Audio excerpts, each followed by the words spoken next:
Welcome into this very special edition of the Golf Channel podcast with Rex and Lav. Rex, we are doing this in the outdoor kitchen. We're on the eve of the Players' Championship. What better opportunity than to come to my backyard, a place you did not come last year, despite myriad weather delays. Tried to drag you over to the house countless times. You kept saying no for some reason. But what better opportunity than right now? It's a beautiful day. I'm sweating profusely. This is a visual medium, but we're also doing this wherever you get your podcasts, iTunes, Spotify, etc. What are your thoughts? Thanks for coming over. Beautiful house, beautiful porch. We've talked a lot about this on the podcast. There's actually an unbelievably nice fan that you guys cannot see that we were forced to turn off. It's, quote, I'm using, for those of us not watching, quote unquote, bad for audio. So we're going to go ahead and go with it. No, beautiful house. This is also like the seventh iteration of the mic. And I want to do presented by, let's just do Rex and Lav podcast presented by the Ladders. Let's just go ahead and do that. That's fine. We provided all the meats. Did not expense this. NBC Universal, you're welcome. Brentley Romine behind the camera, appreciate him making the 2-hour drive as well. My wife Amy staying nearby if we do need a refill on the beer. Rex, let's first start with the food. All right. I have thrown on the wings. We're on the gateway drum here. Needles up. We're rocking at about 300 degrees. Flipping these in about 5 minutes time. You'll be firing up the smash burgers over there on the Blackstone. And let's call it 15 minutes or so. So they're very excited about that. Having some folks over. We're going to do some chicken on the Yoder smoker. We had a very secret meeting.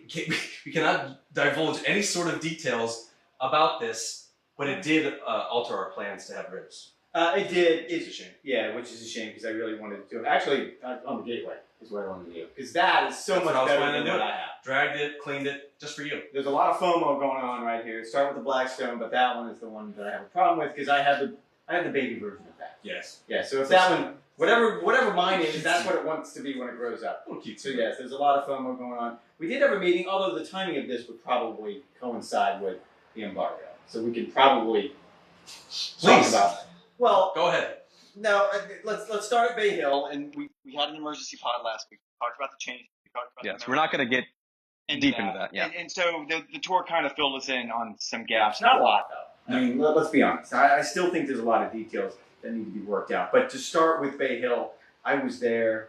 You watched it. I think it was one of those amazing. Why are you laughing? I definitely watched it. Yeah, you watched it. It was one of those amazing finishes that I think we can expect from the designated.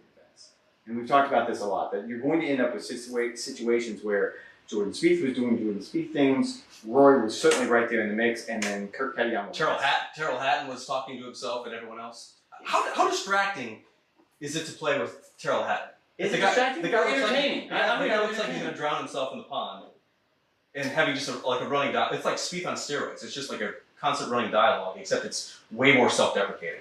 And I would love to have him mic'd up. That's what I was about to say. So we're kind of into this. Like an 8-second delay? Yeah, it would have to be, because there's probably a lot of things you have to clean up on that one. But watching him, I counted at least 2 balls that got thrown in the water. There was probably more that I ended up missing. I was legit worried he was going to run out of balls. Like, does Mick just carry, like, a dozen balls? Every time you put out? Just anticipating that he's going to lose. So not because of poor shot, it's just frustration?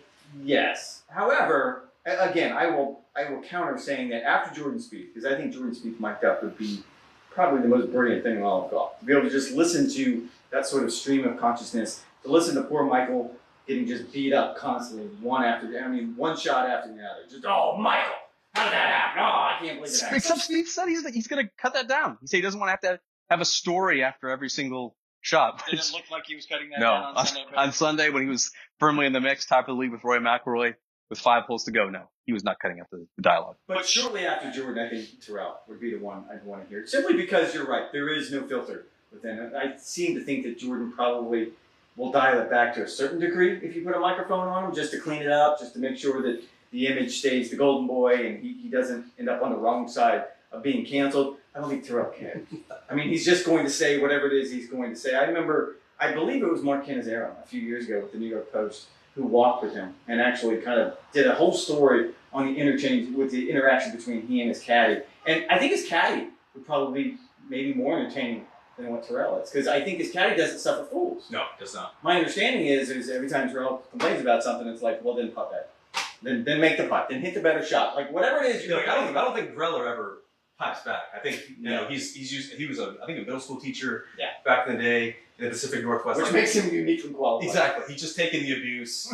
Sometimes it's Jordan denigrating himself. Sometimes he's denigrating Michael Grower, and he just lets it roll off. I don't even see him ever respond. Mick is the exact opposite. He gives it back to him, which I think just feeds Tyrrell Hatton even more, and actually propels him to some pretty good play. And look, I think some people will probably play the result card in all of this, and you know, the recency bias and whatever it is you want to play into it, and say, well, Kurt Kitayama won for the first time on the PGA Tour. I would argue that's kind of the beauty of the system that we're in right now, that you can end up with a leaderboard that included Rory and Jordan and Tyrrell. And you're right, all of these great star players. Scotty was right there. Scotty was right there. All these great star players that we want to see Sunday. That's the whole point behind what the tour is trying to do. But you also have these opportunities. We saw it in Scottsdale, right? I think it was Nick Taylor. Yeah. He was 228th or something in the world. Going head to head and with Scotty Scheffler. And I just think that's the beauty of this system, that I'm not 100% sold on it. I don't want to completely drink the Kool-Aid on this, but it does seem to be working at least 4 designated events in. I mean, it's indisputable that this thing is working. We think about Kapalua, Kyle Morikawa, 2-time major champion by the age of 23. Looks like he's going to run away with that tournament. Jon Rahm chases him down. You go to Phoenix, you had a very compelling duel with Scotty Scheffler and Nick Taylor, who, under this new format now in 2024, wouldn't have even been qualified. But that's something the to keep in mind as well. Riviera, Jon Rahm doing Jon Rahm things, once again winning for the 5th time in 9 starts, but against fan favorite Max Homa. That was a great battle in the back 9, one of the best courses on the PGA Tour in Riviera. And then you had Bay Hill, which I actually think was the most entertaining Sunday of them all. 6 different leaders, some of the clearest headliners on all of the PGA Tour on a burnt out, baked out track as it always gets every single year at Bay Hill. I thought it was unbelievable drama. Put a fork in that, literally. You were getting so nervous. I saw you looking at your watch. I knew these. You were getting so Keep nervous. talking. You guys can't see this. Nice cool color on these bad boys. Absolutely gorgeous. I'll go back to Thursday, because I do want to touch on this before we move forward. Because Jon Rahm, after Thursday's opening round, seemed like he was about to put the world over his knee and break it in half. It seems to me that Jon Rahm... Thank God I didn't tweet, because I was about to tweet, is it ever possible that Jon Rahm... You've never said that before. That's good growth by you, by the way. Great patience, great restraint. I'm trying. Folks, I'm trying. But when he opens that way, given what we all know about, this is an amazing situation. He's going against the best players in the game. We have this designated event, and Jon Rahm is still going to run through the field. There was a thought that, oh my, like he's going to start doing, and we always, this is being a prisoner of the moment, but it's the recency bias, and he's going to do Tiger-like things. And then Friday happens.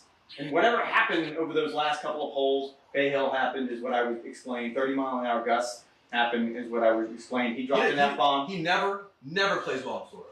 Yeah, I don't think he likes Bay Hill. Because he doesn't play a lot. And there's something to be said for the grasses, and I think it goes both ways. I think Kevin Kisner has painted a really good picture about he doesn't like going to the West Coast because he likes Bermuda grass. I mean, there's something to be said for whatever it is you're comfortable for, but whatever happened over those last couple holes, and I would say combination of Bay Hill, 30-mile-an-hour gust, he doesn't like playing here, it absolutely got in his head. Like, I don't think there's any other way to spin it forward because he probably could have rebounded on the weekend.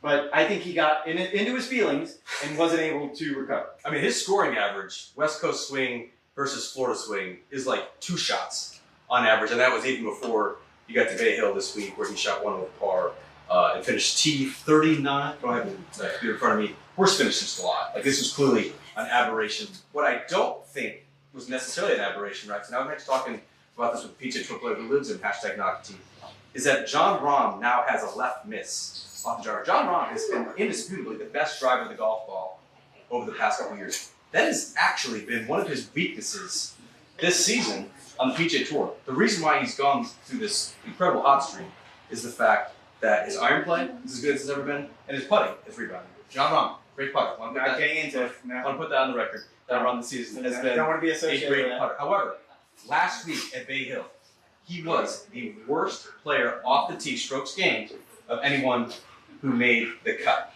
That's a big deal to me. Thursday he was not. I bet if you look at it Thursday, he was probably in the top 10 at the very least. Which says something for the next 3 rounds that he was so bad that he was 72nd out of 72 players in the field in strokes gained off the tee. What that tells me, Rex, is that he has the left miss in the repertoire. So why does he have that? John Rahm plays almost exclusively that left to right guy, right? Like he absolutely aims on the left side, pounds it. It's basically Dustin Johnson, what we saw in 2020.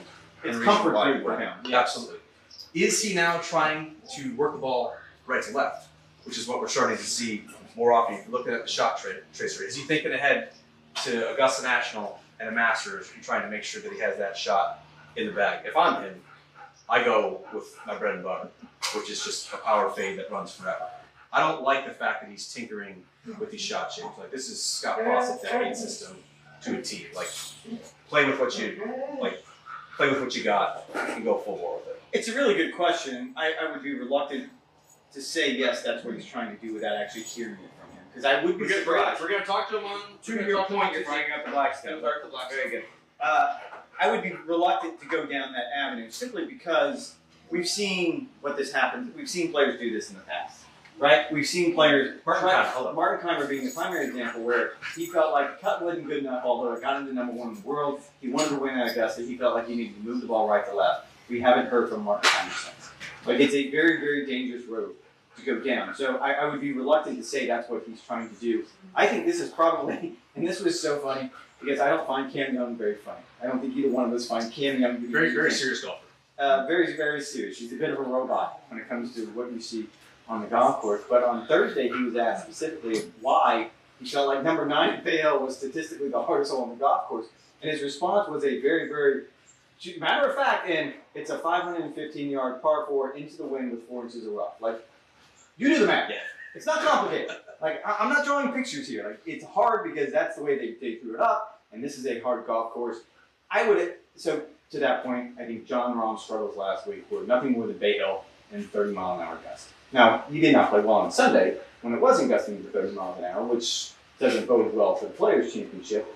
But again, to your point, he probably doesn't really, he's probably never going to play his best golf in Florida. No, which is fine. Just like some players don't play their best on the West Coast swing. Rory McIlroy's #1 on the West Coast swing. So John Rahm playing in Florida, I mean, his record at Augusta National is perfectly fine. If he chalks it up to a loss, that hey, never going to play well at the API. He does have a little bit of a spotty history at TT Sawgrass. Remember in 2019, had the 3rd round lead, blew up with a 77 in the final round there, and dropped outside of the top 10. Has a couple of finishes, T12 or so. So I'm very curious to see how he plays, whether he sticks with what he knows, whether he puts a little bit better. I think it'll be a good litmus test for where John Rahm is. I'm not pushing to panic, but I want to be very, very clear about this with John Rahm. He's still going to be, if not the favorite for Augusta National. He's #1 in the world for for a top reason. 2. Yes. And again, I think through 18 holes last week at Bay Hill, you and I both probably thinking the same thing, that oh my, this could get this close to tweeting. This close. Didn't do it. Look at the restraint. Such growth. So mature. It's so good. But it's a good transition to the Players' Championship. Wait, we didn't even talk about Kurt Kitayama. Guy won the golf tournament. We mentioned him. What else would you like?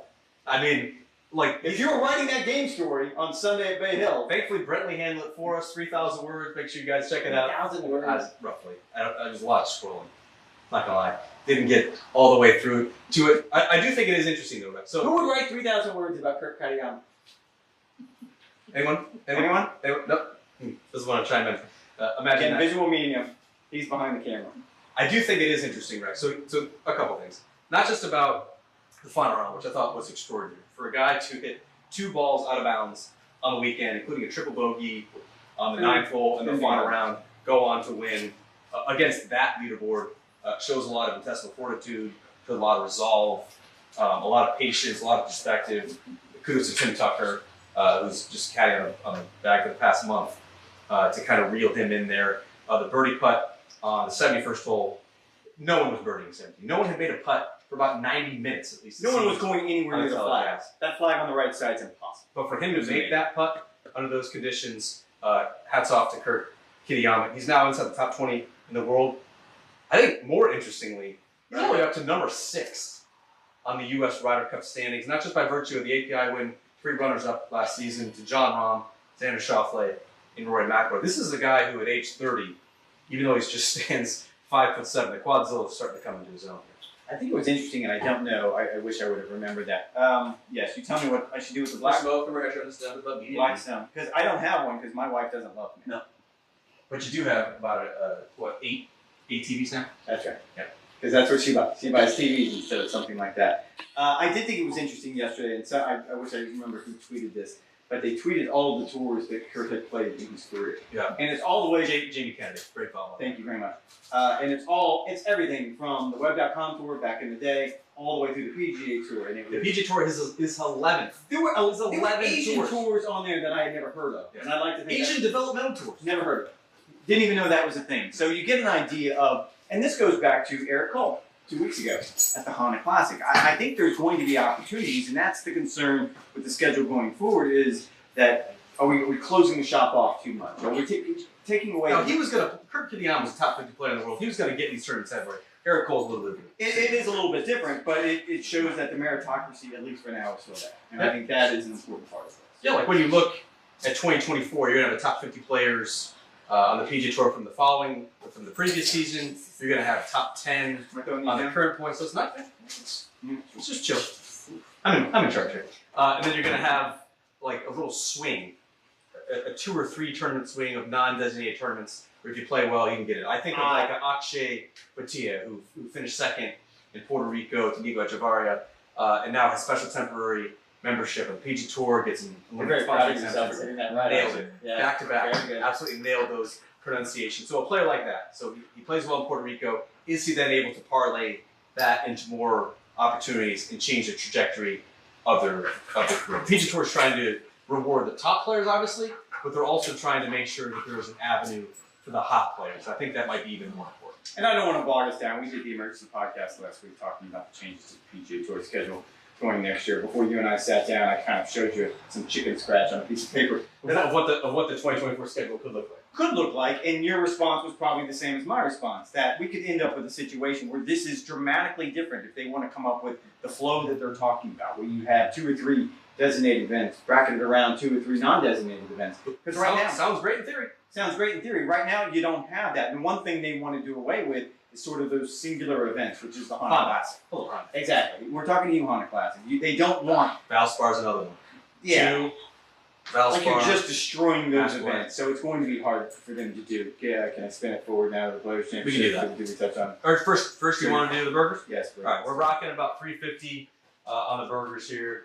Using my Theragun. Yes, got 350. That is not a Theragun, by the way. 322. Theragun is what I use on my legs. Oh, thermal works. Yeah, there it is.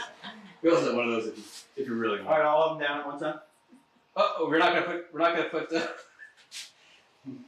See, I asked you. bunkmate. This is No, I asked exactly why we can't have nice things. No, I asked you specifically. If we were First, going we're to do throwing down some oil. We are spreading said oil.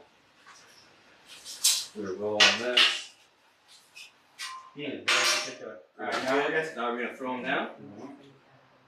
1, Getting 2. the spacing right. Leading room, of course, for the smash. You did 6 at a time, right? I would not overcrowd them. We forgot to do the onions. That's quite all right. Nope. We are going to give that a smash. We're get close. Try to do my best. That is brilliant. Oh, no! That is a party foul. I'm glad it happened to you and not me. What's going on here? Thank you. Goody. There we go. See, you got a rush. I think he's got a little warm in the sun. We're okay. Okay, now you will season those bad boys. Got you. And the seasoning is filet hogs, AP, salt, pepper, garlic. Oh dear, that's gonna be a heavy one. Look at that.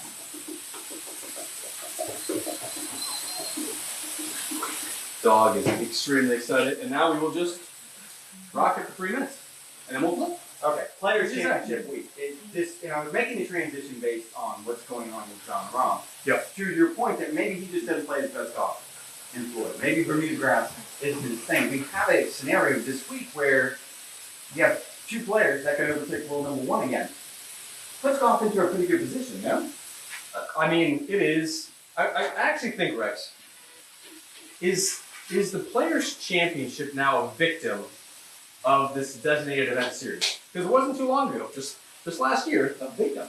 that the Players' Championship would be the first time that season that all the top players would be congregating for the very first time. Everyone's excited. It's the best players on the PGA Tour. We get to see him on what I think is a very tricky, entertaining golf course, particularly that back nine. That's no longer going to be the case. This is the fifth time that the best players on the PGA Tour have gotten together. I think just it's not quite as grand. At least it doesn't feel like that. It almost just feels like a continuation as opposed to kind of a climax.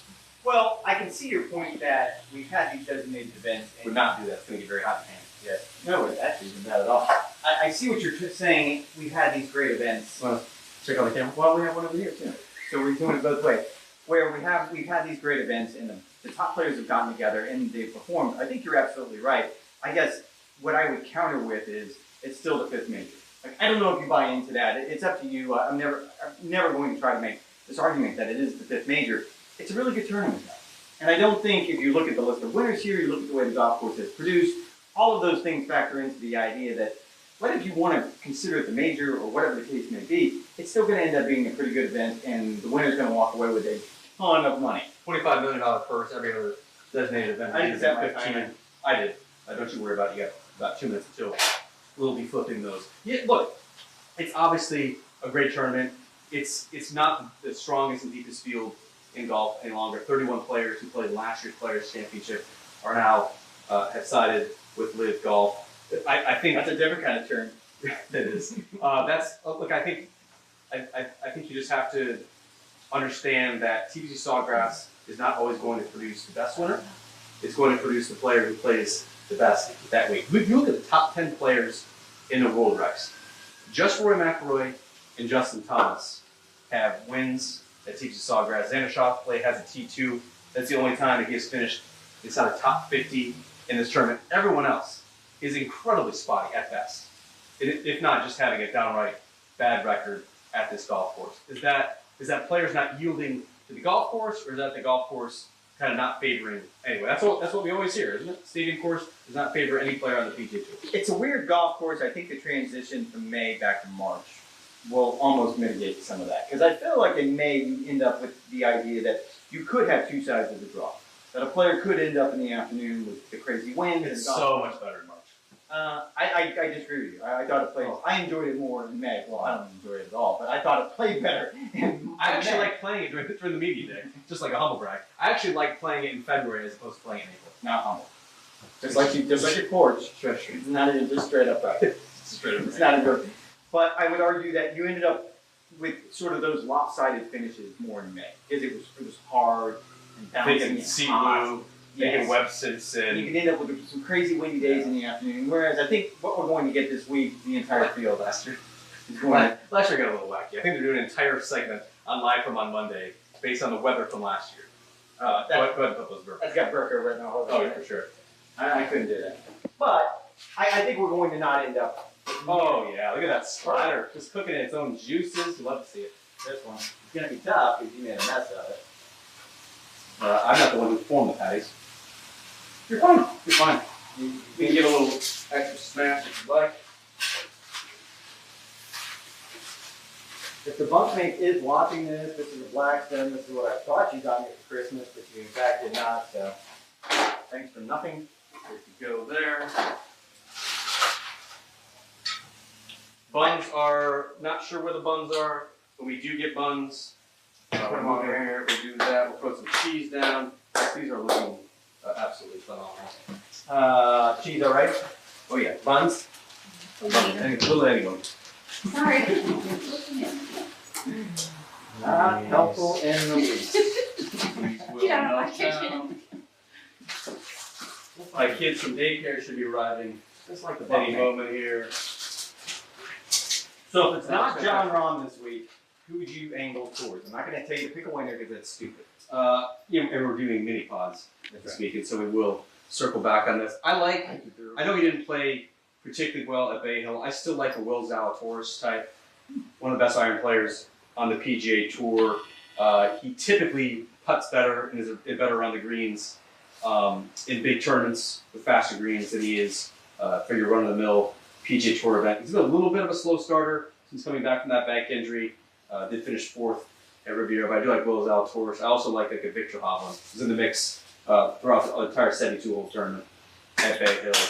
Look, Short game is still a concern, but the fact that you don't have some of those runoffs and really dicey pitches like you saw at Bay Hill, it's basically just going to be thick, juicy rough around the greens. That mitigates some of his short game deficiencies. I love the Will Zalatoris pick. I think he could probably have a special week. The other one that I was thinking of, and again, he's coming off a good week at Bay Hill, but I feel like he's trending in the right direction, is Harrison.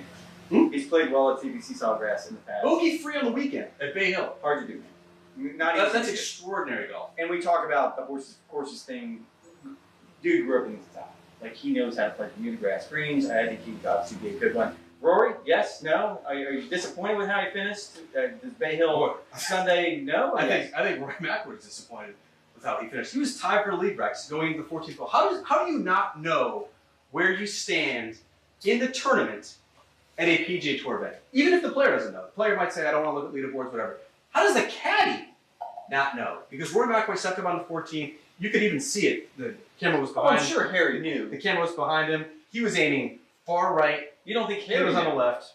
If he knew, he did not tell Rory, because Rory said, I did not know where I stood. I thought I was 1 or 2 back at that point. But you could see what he was doing. He was trying to play a big, high draw, overcooked it, bunker, absolutely dead, made bogey to drop out of the lead. That was a shocking admission for a player of Rory's experience and Rory's caliber to not know where you stand. I know you have a famous song that you've been working on. It's not mine. Podcast. No, I'm not going to steal No. it because I like to give credit. So it's Lucas Glover's line. But before I get to that, the idea that Harry didn't know, I don't know if I agree with that. Harry's a really good caddy. Rory And said, my I guess did not is- know where I stood. I'm not even doubting that. I'm sure that Rory is being honest in this particular situation. So if Rory says, hey, Harry, I'm thinking about hitting a 30-yard draw into 14. But you don't know what their relationship is. Like, I think when you talk about players and their relationship with different caddies, some guys want to know. Some guys want to know every single hole, where am I? Like, who's in the lead? How far back am I?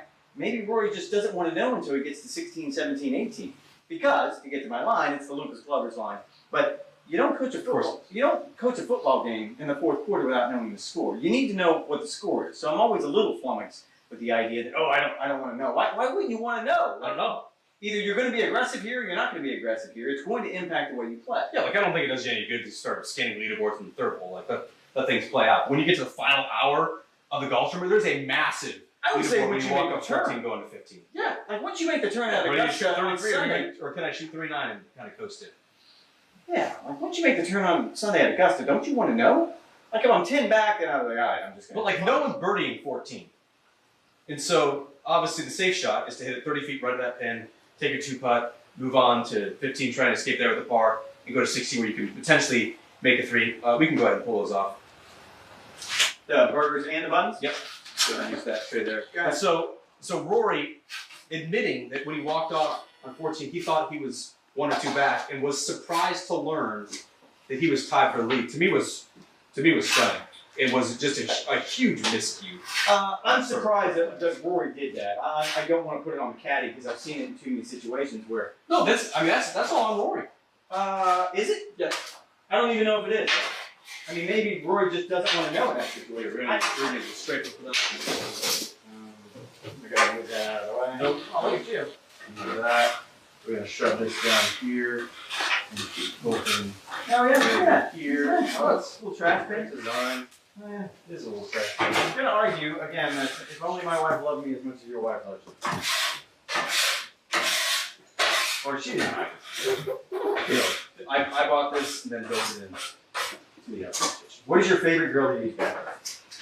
Well, they're all different purposes. If I'm trying to impress someone with good food, I would use the Gateway. That's why we wanted to use it for the ribs. There's something about cooking over a live fire, fat dripping down. We can go ahead and check on these two, Rex. So for our friends that are over today, you care about them enough that you use the good grill. Yes.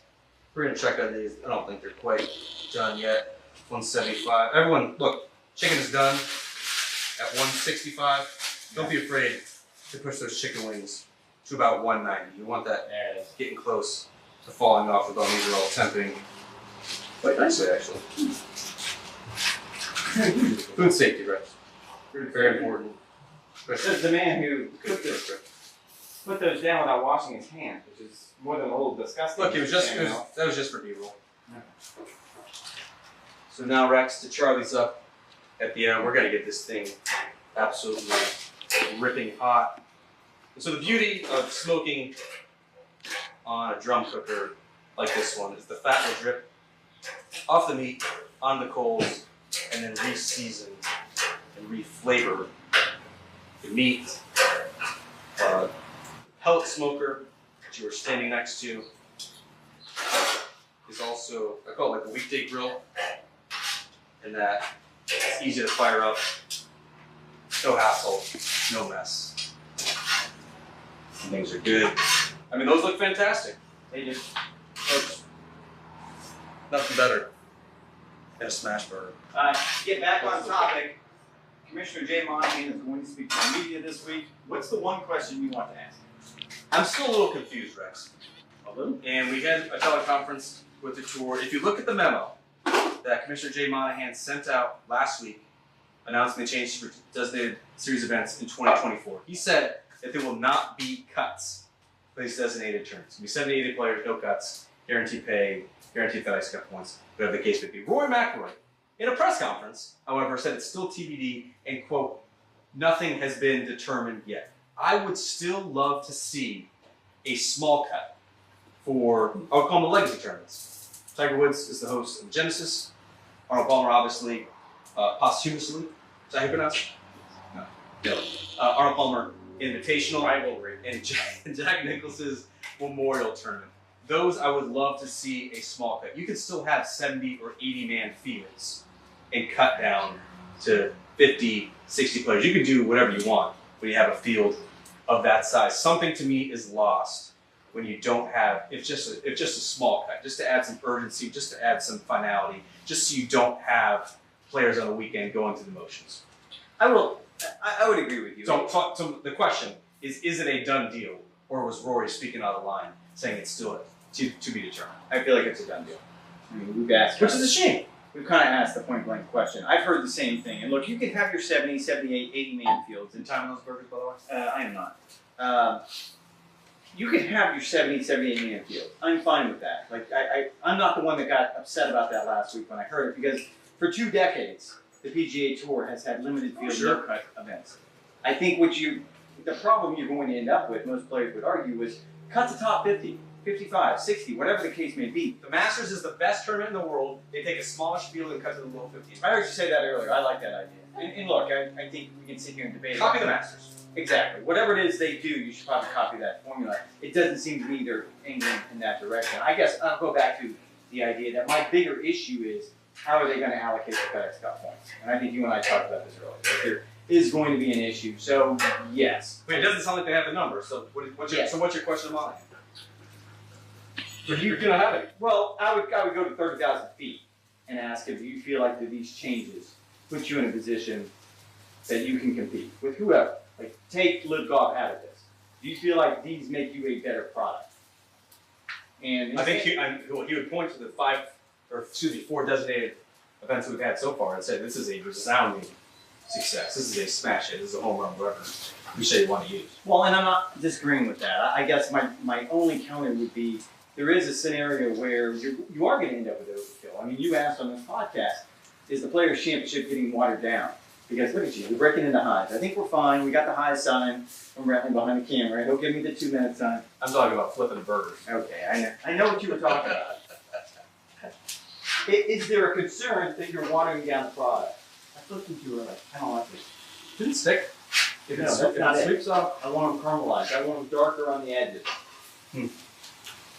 Brentley, I wish you could move the camera to get these wings, because these things are extraordinary. This thing's ripping hot, which is exactly what you want to get that finishing sharp. All right. As you pointed out, we're doing a podcast every night. Yep. In between your live from duties, new role for 2023, you can catch Rex Hogger on with Todd Lewis during the nightly live from. You and I will be doing our usual song and dance during the morning. It's a much different vibe show. with Todd. Yes. I have to be honest with you. Definitely. It's a much different vibe. A little more buttoned up. You got about 90 seconds to make your point. They'll give us about 6 or 7 minutes. I talk per faster segment, than that. which is fantastic. Looking forward to that. Make sure you check out all of our stuff on golfchannel.com. We'll be doing mini pods each of the tournament rounds, 15, 20 minutes. At least we're going to try. We're going to try to keep it in that range, recapping all the action. This was fun. 2025. Should we do this, Rex? Should we do this another time? Absolutely. Hope you guys enjoyed that. We're gonna At tailgate. home as well. Thank you guys for listening to this edition of the Golf Channel podcast with Rex and Lav. We'll talk to you, I don't know, like Thursday. We do a mini pod. That's right.